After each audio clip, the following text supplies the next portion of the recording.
The 1980s and the 1990s were a lot different for kids, for little kids. And I'm talking about like around the 6-year-old mark. Life was a lot more different. Instead of, sitting in front of your iPad, they actually went outside. You would have sword fights with sticks with friends. Well, until your dog took it away, but yeah. Water guns were a popular thing, and well, real guns too, but as the mid-90s came, some of it wasn't seen as normal or fun. But Sega, the company that made the Genesis and a bunch of other things that they would prefer not to talk about, they made a little device for 6-year-olds called the Sega Pico. This is an interactive kids comic book device, I guess. It's kind of cool. It was released in 1995 here in North America. It's got this nice handle to help carry it around, and everything's big and seeable, so you can, for little kids. But this isn't all of it. No. You press this, and it folds down, and voila, if the pen doesn't fall out. So when you press this yellow button on the right side of the system, it folds down, and voila. You got your system. So you got your main buttons, which are, they're not the best buttons, but oh well. And you have this touchpad, and you have the Pico pen. And it's a little clicker. It's actually a pretty good feeling clicker on the end of the pen. And it senses where the pen is on the pad, and then you press down. Kind of like a modern day drawing pad. And then up here is where you put your cartridges in. This is a Sega Pico cartridge. Now, they did come in multiple different colors. This is Sonic the Hedgehog's Game World. Also the most expensive game on the system right now. And it came in cyan, but there's games like The Lion King is in purple, the Mickey Mouse game, there's in yellow. These cartridges were different colors. But what's neat about these is they're like books. So, you flip a page, and you have all this interactive stuff. And the cool part, the system knows when you flip the pages. But it's actually kind of smart. You have these tabs, but they also slowly indent more as you go along with the pages. And that's because there are holes on the back of the cartridge that interact with the thing in the Pico. So the Pico knows when you turn the page because the hole is no longer blocked. And then you hear yay a lot when you play this game.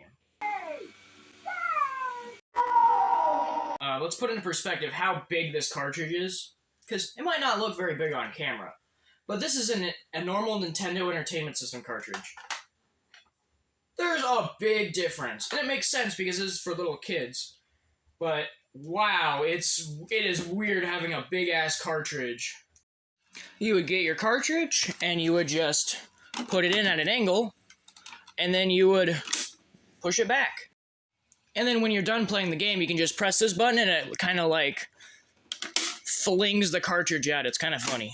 One thing I noticed when I first got the system was how there was no resistance when you put the cartridge in. It's most notable on the Genesis, but it's on every cartridge system.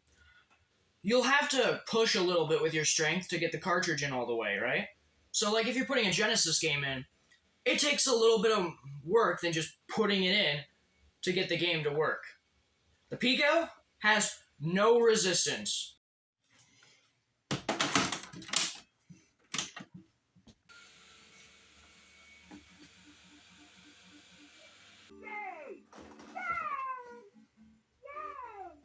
I just want to state, before I start playing the game, this actually is some pretty decent music. But you grab your pen, and well, do you have friends? No, I don't.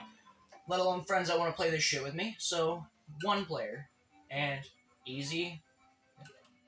Is this okay? I guess. Who do you want to be? Sonic? But now, you can interact. So if I click on Tails, you hear yay from Tails. And did you know I can fly? Oh my god! This is the best game on the Pico. So, do you really know the expectations of this thing? Now, obviously, this isn't made for somebody like me. Quite obviously.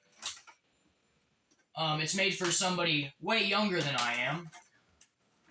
And for the people, for 5-year-olds, I would say this is a really cool piece of technology. If you've seen my past videos, you know I am not biased at all. I am far from biased. But for a 5-year-old, this is a really cool piece of technology. But here's the thing.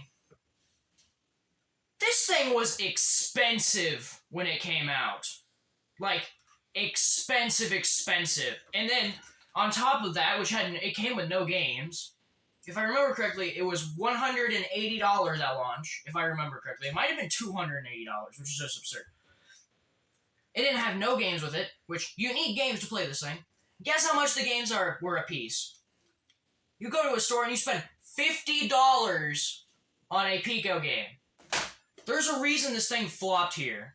Because, yes, it's a cool kid's toy, but it's also really fucking expensive. Basic Sonic platformer is open for kids of any age. So why would you buy a Pico?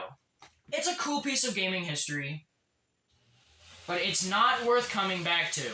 So do I recommend it? If you're a collector that likes weird, awkward, definitely weird technology, yes, I definitely recommend this. This is such a weird piece of history, gaming history. But if you're going to actually play video games, stay as far away from this thing as you possibly can, because this thing is not fun. Yeah, that's the Sega Pico for you. If you have any questions on the Pico, I will answer them in the comments.